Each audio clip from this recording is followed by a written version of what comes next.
one lesson, I think, for anybody who's aspiring to leadership is recognizing that oftentimes events choose you. You don't choose events.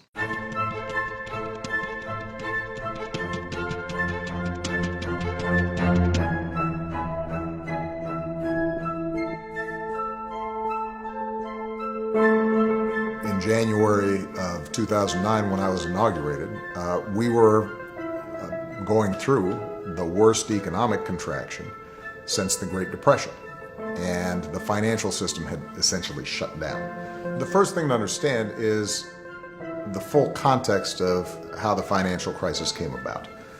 In a way, it starts all the way back in the 1930s. In the Great Depression, the United States creates a whole regulatory structure of rules of the road that are going to apply to financial institutions. But by the 80s and 90s, there was a huge effort to deregulate finance. The mortgage companies took the simplest thing, the 30-year fixed rate mortgage. They made it real short, like you refinance it every 2 years and you have an interest rate that's real low at the beginning called a teaser rate, and then it jumps up and we don't actually find out if people can afford to pay for it. But it wasn't unique to mortgages, loans for cars or using credit cards. A lot of people were getting systematically taken advantage of. People borrowed 100% or more of the value of their house in a mortgage, and then the price of housing began to collapse. Essentially, it was a big house of cards. And what you started seeing in 2007 is that house of cards started to crumble. In a panic, people started pulling back on lending. Suddenly, employers couldn't make payroll. And so you had this compounding failure. And those things fed on themselves, raising the risks that the economy would fall into a Great Depression and the financial system would collapse. Our first job was to stop the bleeding and kickstart the economy, which is why we immediately started a stimulus package called the Recovery Act that put people to work, increased demand, provided tax cuts, started major construction projects, helped states with their budgets. The key thing about the president in this period was his ability to take the long view and recognize that even while the fires of the crisis were burning, we had to put in place a set of reforms and safeguards that would reduce the risk of it happening again. There were a series of systemic flaws in the financial system and how we regulated it that we had to get fixed. And that was the goal of Dodd-Frank. My administration is proposing a sweeping overhaul of the financial regulatory system, a transformation on a scale not seen since the reforms that followed the Great Depression. The big question was what will be in Dodd-Frank. Yes, it's a Wall Street reform, but it is called the Dodd-Frank Act. Dodd is Senator Chris Dodd, and Frank is Congressman Barney Frank. They were the chairs in Congress that oversaw getting the legislation through Congress and onto the president's desk. They carried all the burden, really, of trying to reach consensus among the many competing ideas and concerns and preferences in their caucuses. Elizabeth Warren had this idea for a Consumer Financial Protection Bureau, and we included that as part of Dodd-Frank.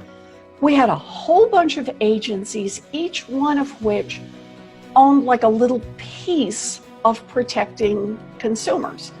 And the consequence was, for no agency was it their first job. The Consumer Financial Protection Bureau will be a watchdog for the American consumer. The big banks spent a fortune lobbying against Dodd-Frank. They tried everything they could do to convince the folks in Congress, oh, we learned, we won't do it again. What we've seen so far in recent weeks is an army of industry lobbyists from Wall Street descending on Capitol Hill. If these folks want a fight, it's a fight I'm ready to have. There were lengthy hearings. There were people from all sides that had the opportunity to come and testify.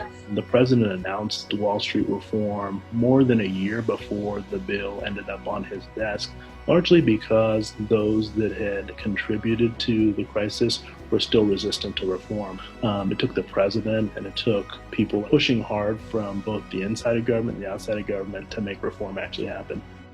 And ultimately, the bill that reached the president's desk was 800 pages long and included hundreds of new regulations that reordered the financial system and created the Consumer Financial Protection Bureau.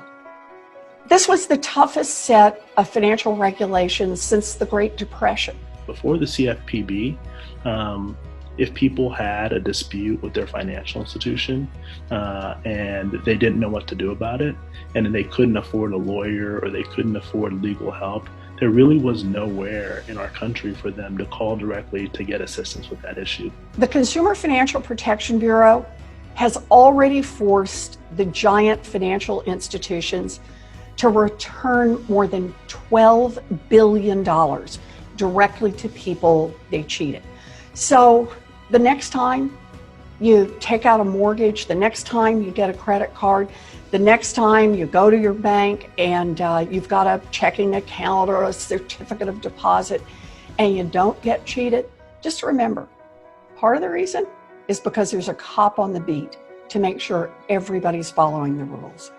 One of the things that I benefited from greatly in managing this crisis was that we had a collection of extraordinarily smart, dedicated people who were willing to make great personal sacrifices and work together.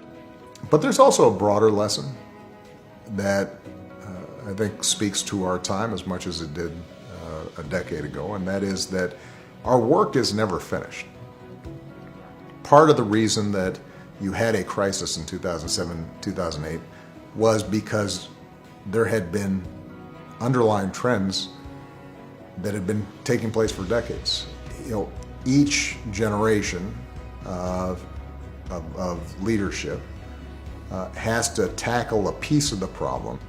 That's one of the reasons why at the foundation our focus is on developing the skills and the talent of young people who are working on a whole host of issues, because their work's never done, and hopefully the skills and training and insights that they develop and the experiences they have and the challenges they confront, that will then give them the tools they need not only to succeed but also then pass it on to the next generation, and we keep on handing off the baton, then things get better. Progress happens, and we can look back with pride in terms of what we accomplished.